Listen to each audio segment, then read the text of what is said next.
Brought to you by PrayLatin.com, makers of prayer cards featuring complete English phonetic renderings of Latin pronunciations. The man who Francis has tapped to act as his enforcer for smashing the traditional Latin Mass offerings for your diocese, your parish, and for religious orders now has a new mission in the Church: to change how you and your family receive their faith formation. Francis has tapped the most questionable of all modern prelates for the important task of revising the standards of catechesis in the Catholic faith. Previously, this man has stated that the traditional Latin Mass is no longer compatible with the faith of the Catholic Church, stating in rather stark terms that we have a different religion than we had before the Second Vatican Pastoral Non-Binding Council. Today, that prelate is back in the news, and what he has to say is equally as concerning as that. So let's get into the story now. The prelate I'm talking about is, of course, the English Archbishop Arthur Roche, whom Francis tapped for an important office in the Roman Curia in May of 2021. Archbishop Roche is the prefect for the Congregation for Divine Worship and the Discipline of the Sacraments, which is the office of the Roman Curia that oversees both the former Ecclesia Dei groups like the FSSP, as well as religious orders, but it is also the office of the Roman Curia that's in charge of setting standards for catechesis, promoting new initiatives related to faith formation for everyday Catholics, and the management of how the Church sees sacramental theology and the promotion of the sacraments. The man has acted as a wrecking ball for the traditional liturgy, functionally taking the Church back to the Praesumorum Pontificum landscape when it comes to the traditional liturgy. Over the weekend, an interview was released with Archbishop Roche in Italian, where he reveals a lot about his motivation for smashing the traditional liturgy, and it gives us a peek into the mind of the modernists. More notably, he revealed that he is going to fundamentally change the nature of catechesis at the direction of Francis, which should have every Catholic family on its guard. The story comes from an online magazine called Omnes, who provides this headline and deck. Archbishop Arthur Roche. Soon a document on the liturgical formation of all the baptized. Arthur Roche's first year at the head of the Congregation for Divine Worship has been intense. The publication of Traditionis Custodes and of a letter from the Pope to the bishops on Tridentine liturgy was followed by a clarification of the doubts raised and signed by Bishop Roche. The prefect misses a greater liturgical formation of all the baptized and confirms the forthcoming publication of a document to promote it. Now, that original article was not written in English, and a bit was lost in the translation algorithm there, but the gist is that after his first year of smashing the liturgy for most traditional Catholics, Archbishop Roche thinks there is a lot missing in current catechetical standards of the Church, and his task is now to bring them up to Francis's standards. Bear that in mind, Francis's standards. I'm sure that's reassuring for most of you watching this. But I'm going to start with his statements on the liturgy, partially because what he has to say is so astonishing that it shows us that the modernist prelates and priests and lay thinkers all believe themselves to be the real traditional Catholics, and that we traditionalists are actually the ones engaging in theological liberalism, according to Roche. You may have seen this quote from this interview shared on social media, but I'm going to go over it anyway. From the interview, quote, "An important difficulty in the Church is the growth of individualism. People raise their desires as individual beings, but not as a community. Now the Church is precisely a community and celebrates all the sacraments in a communal sense, among them also the Mass, because it is not planned to celebrate without the presence of another person, and normally the faithful congregate in large numbers. At this time, liberalism, individualism that exist in the society are a challenge for the Church. It is easy to think of my personal preference, of a specific type of liturgy, of a particular expression of the celebration, of this priest rather than this other priest. But this individualism is not of the character of the Church, and we must consider the effects of these influences on the spiritual life of the Church, as is clearly underlined in Sacrosanctum Concilium, but also in Lumen Gentium." End quote. Lumen Gentium is the Vatican II document that expresses the modernist view that the Church should embrace the world's standards of faith instead of proclaiming proudly that Christ is King.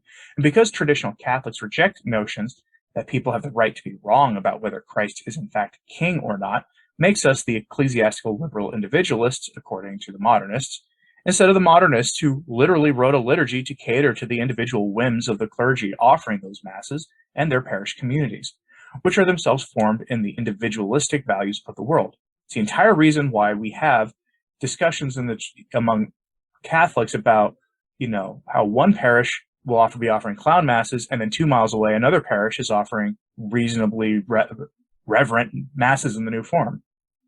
Roche's statements go beyond the pot calling the kettle black. His statement is a diabolical inversion of reality. Inversion of the truth is a hallmark of the diabolical, and we see it here throughout this interview.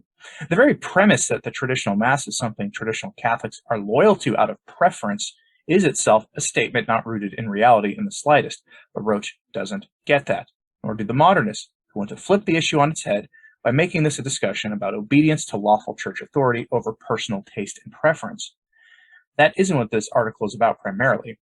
Roche really has a lot to say on his main goal here, which is reforming faith formation and the teaching of the faith more broadly. Why is this needed? Because of the growth of the traditional Mass and what Francis is calling misuse of the liturgy. Francis has made mention here and there that he thinks the new Mass is celebrated badly in places, but no formal action has been taken at all on that front, because most of us interpreted what he meant to mean, going after the clown masses. And the lack of action on that front clearly means that Francis and Roche think the traditional Mass is the bigger threat to the Church than clown masses are. But clown masses are often the stated excuse usually among the apologists for Francis, for a liturgical education campaign, but the reality is actually almost the opposite.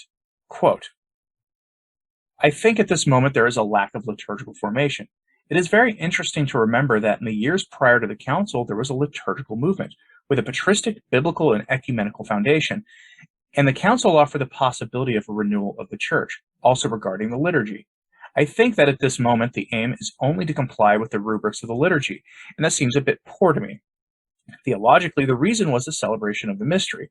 For this reason, 2 years ago, the Holy Father asked this congregation to hold a plenary meeting of all its members to discuss liturgical formation throughout the Church, from bishops to priests and laity, and indeed a document on this matter is currently being prepared. Possibly it will materialize in a letter to the Church on the importance of formation. What do we do when we meet every Sunday for this celebration? What is the point of that assembly?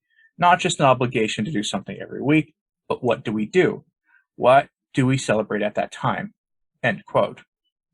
And while it's certainly a good thing that they will focus on the why we go to Mass and what we do at Mass, he did just state that it was his estimation that too many priests pay too close attention to offering the Mass strictly according to the rubrics of the new Mass.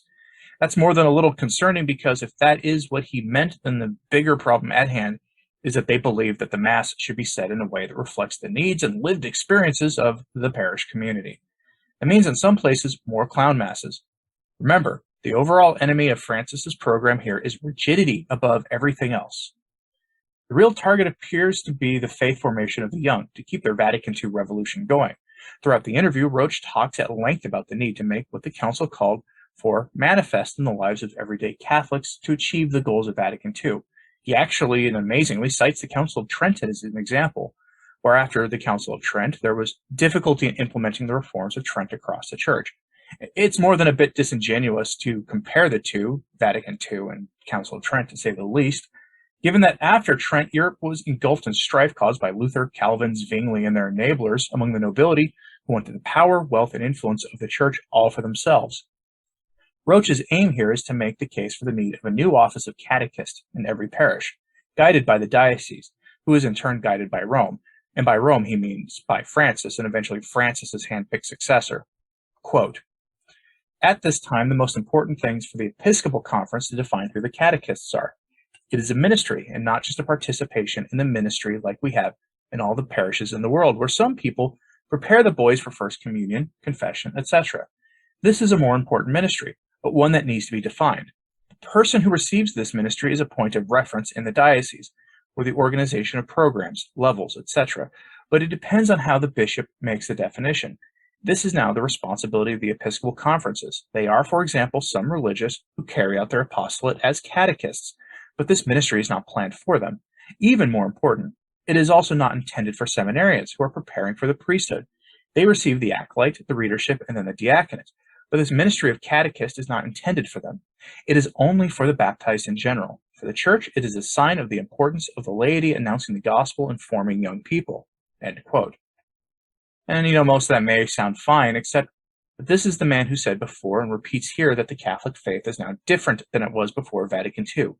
The mission is now the formation of the faith of future generations into the values and norms expressed by modernism. This is what is coming next from Roche and Francis. Given the state of the world right now, Roche may not get his chance to act if things continue to spiral out of control in the secular news. But the plan is moving forward regardless. Francis has fancied himself to be the great reformer of the church, and he was elevated to the papacy to make that reform a reality. He has said as much explicitly that he is merely running the program of the men who made him pope. We've been speculating about what came after Traditionis Custodes for some time, and now we've got a pretty good idea. To form Catholics into the expression of the new Mass and its understanding of what the Catholic faith has become since Vatican II. The hermeneutic of continuity is truly dead. Now, if you want to read this interview for yourself, I'll have it linked in today's show notes at returntotradition.org. That's the name of this podcast with a .org at the end. Just look for the post with the same title as today's video, and you'll find it there. Let me know what you think of it when you read it. There's a lot more there than what I brought here because I'm not just going to read an entire interview for you. Have you heard the rumblings in your parish about the office of catechist? Let me know in the comments if you've heard stories floating around your parish or your diocese about this coming change and about the need for there to be sort of a unified voice among the church about the formation of the lay faithful and seminarians and things, and in the faith, a revision of how these things are done. Let me know what you expect from Francis and Roche. Do you think it's going to be as bad as I made it sound here? Am I being too optimistic about it? Or is this going to be something that's actually more or less okay? Let me know in the comments, please, and like and subscribe if you haven't. It really does help. And as always, pray for the church. I'm Anthony Stine. Ave Maria.